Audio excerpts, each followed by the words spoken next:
Today we're going over what my son is doing for 7th grade next year. Hey friends, welcome back to Regular Secular Mama. It has been a hot minute since I posted videos on this channel. I just don't have a lot of free time anymore and I really wish I could. Life gets in the way. But curriculum pick videos are some of my favorite to watch every year, and I know you guys really enjoy them. So I'm going to go ahead and do pick videos for my son, who will be entering what would be his 7th grade year, and also my daughter, so stay tuned for that video coming later. Without further ado, let's get into what we chose for 7th grade. Hopefully that is straight. It's kind of like an overview of what my son is going to be doing for his 7th grade year.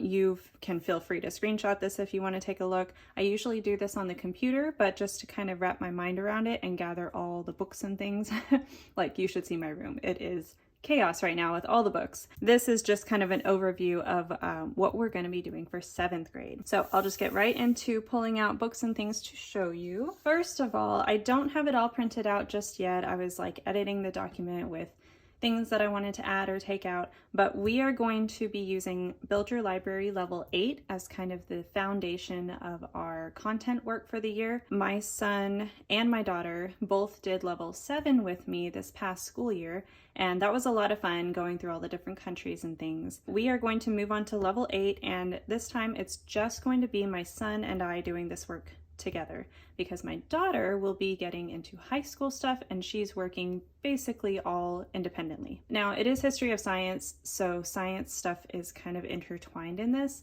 It's going to be hard to pull that out. We are, though, going to not do very much of the science specific stuff like the experiments and more hands-on things, because I have both of my kids trying out Conceptual Academy for science. I'll show you more on that in just a minute. Emily Cook has used the Joy Hakeem History or Story of Science series. So this is going to be like the main spines, but she does have lots and lots of good books kind of intertwined as read alouds with these. Now, I didn't pull out all the books to show you because I'll show you a quick shot here. It is kind of insane, the stacks of books that I have setting aside. It's all the literature, all the readers, all the supplementary reading. I went ahead and just purchased all the books because I really wanted to just have them on hand. I didn't want to mess with the library. Fortunately, I have the funds to cover it, so that is kind of a crazy mess of books that I didn't want to pull out. Now, with Build Your Library, usually what I've done over the past few years is use most of the history and the literature. And with the readers, I don't really assign the readers as they're assigned in Build Your Library. I kind of just give them some options. So for example, last year or this last school year, I had reading options that they could choose from based on what region or continent we were studying. And that was kind of fun because it changed up the options throughout the year. So with this level, I think what I'm going to do is maybe split up the readers into first semester, second semester, and just have a stack that he can choose from. And then sometime around the winter holidays, I'll swap out the stack for some other books just to kind of keep it interesting and not, have the same books all year that he hasn't been choosing. Along with the readers, I have them do what's called a lit log, and I got this from someone else on YouTube, and I will link her video down below in the description if you like his very punny cover. But basically what they do is they do an illustration for maybe their favorite part or something they read that day or that week, and then do a written narration along with it. At his age, he's turning 12 in a week, he should be doing written narrations. This was the first one that he did. I'll just show you a couple. So it's just something we've been kind of working on all year. He's obviously, a boy. Anyway, so they're not works of art, but they are, something to do to kind of respond to literature and what they're reading. So we will continue doing that this year. I'm really not super duper concerned about his written narrations and how those look. It's more just something to get him thinking about what he's reading. The bulk of his writing is going to come from IEW. It's not my favorite writing, but it is very, very easy to implement, not very teacher intensive. And with the videos and everything, I just have to help edit his papers and guide him a little bit along the way. He did about half of, or a little more than half of level 1B this year. This was after we started with something else and kind of switched partway through the year. And we got to a good stopping point with this, and then he's just going to pick this back up where he left off in the fall when we start our school. Actually, in July, because it's hot and we have nothing better to do than school. I just wanted to update this video really quick. Since filming this, I have actually found a writing class that is taught over Zoom with a teacher who uses IEW, and she is using the theme book for, I think it's Modern World History, and that is going really, really well. He has actually a local friend who's doing it as well, so it's been kind of fun for him to see his friend in class, and this class is completely hands-off for me. She does everything from grading and communication and everything, and it's IEW, so it's a format that he's very familiar with. So just to update that we are not using the student structure and style book right now because we found that class. The last thing for his language arts is spelling. He still struggles a little bit with some spelling concepts, so I have done the pre-test or the placement test a few times for Phonetic Zoo, which is what my daughter does. That is also from IEW, and it is done completely independently, which is something she really needs. But he's not quite ready for that yet. Phonetic Zoo actually recommends to complete level 3 of All About Spelling before starting Phonetic Zoo. So we will complete this. I have not yet decided whether we will go with level 4 or if we will move to Phonetic Zoo. It kind of depends on how teacher intensive our other lessons are, how independent he wants to be later on in the year, and how ready he is for Phonetic Zoo. That is pretty much it for our history and our literature and other language arts things. And next we will move on to our other content stuff, which is science. I will show a screenshot here of the website, but we are going to be doing Conceptual Academy for both of my kids' science for this school year. It is not completely independent, so I hope that that's going to work okay, especially for my daughter. But for my son, I think this will be fine. It'll be a good way to kind of help him move toward independence, I think. But he is going to be doing Conceptual Integrated Science Explorations. If you're not familiar with Conceptual Academy, the courses that end with the word explorations are geared towards middle school. And this particular course is meant to take 2 years because it covers basically everything, all the science disciplines, including life science like biology. So it's a lot of stuff to cover. They cover, I think, this whole textbook really in 2 years. And there's a lot of labs and things, there's videos and quizzes and all kinds of stuff to go along with it, which is what you get when you pay for the online course. I have the physical textbook because we are not going to read from a screen.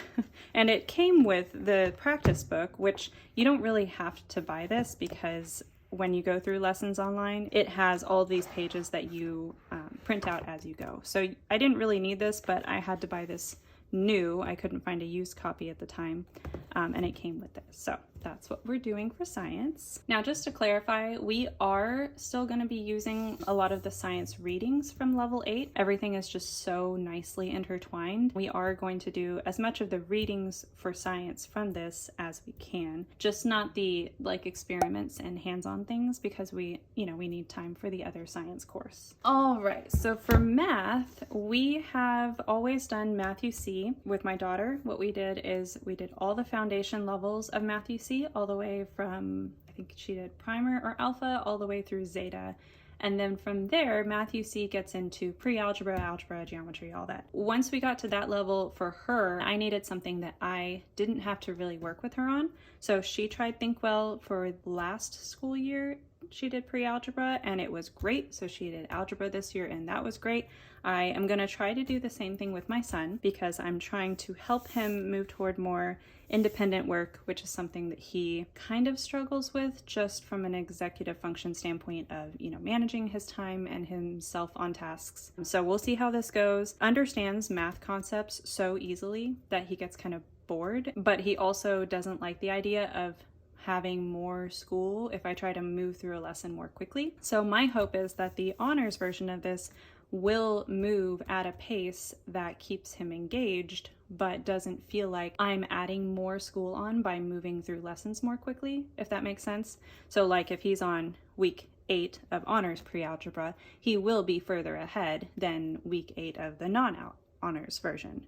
So I hope that makes sense. There's logic in there somewhere, and I hope it's going to work out okay. I'm not too concerned with him understanding these concepts because, like I said, math is something that comes easily to him. So we'll see how it goes.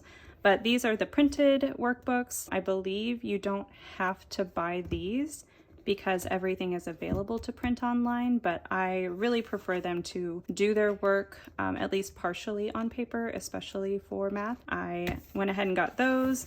And then this one has the quizzes. So it's the same quizzes that they do online, but it gives them space to work out their problems on paper, which is good. And also has the answers so they can kind of like check themselves and see what they need to improve on. And then this is just the answer key for all the practice assignments in the workbooks. Thankfully, they split their workbooks into 2 volumes. So they're actually the notes along with exercises to go with the notes over the lessons. So I really like the change that they made going to this type of format, and we'll see how he does with it. Now that is all his, I guess what you would call core work that he's going to be doing at home. I do have him in an online Spanish class. If you caught my curriculum picks for the 24-25 school year, you saw that my daughter was trying out her world language from Well Trained Mind Academy. I'm not entirely sure if everything they offer is completely secular. I chose it just for language. But it worked out really well, and I liked that she had to work directly with the teacher and stay on top of her assignments and things.